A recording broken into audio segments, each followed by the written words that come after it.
My reaction to having protesters here, for a project of this size and scale in a city like Ottawa, it would be very uncommon not to have some opposition.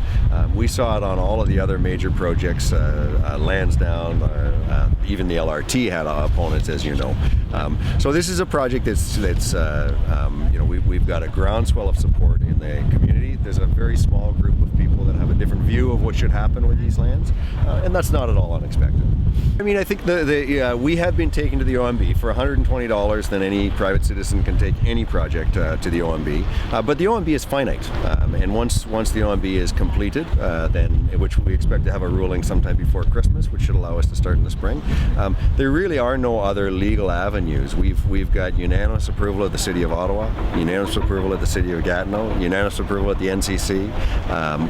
As I say, we've got very broad-based public support. So a small group of protesters have very limited ways that they can legally block a development. Is there any way the changing government could affect this, vis-a-vis the NCC, obviously? I don't think so. These are private lands, and we're a private developer developing private land, so no different than you putting an addition on your house. I would be surprised if the federal government, who has no jurisdiction when it comes to private development, would intervene. Mr. Cardinal,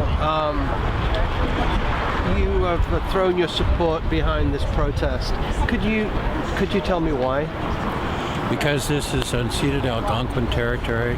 It is a site for 10,000 years of which all Anishinaabe people, 82 nations, would come here. Ottawa is named for these islands because it was always the spiritual center. This is the most sacred site of all the Anishinaabe peoples for thousands of years. Now that industry is over, the government has the obligation to return this to the First Nations, to the Algonquin people, so that they could be the host nation for all of us. What would you like to see on this land? I would like to see on this land return to its natural state, to return to its beautiful state, because the islands are in the shape of a sacred pipe, and in the center was this whirlpool, so that we could continue our ceremonies, continue our traditions. Every citizen in this country should have a right to their religious freedom, and they're violating my rights as an Anishinaabe to practice my religion, my spiritual values. Everybody in this country has a right to have their spiritual values honored.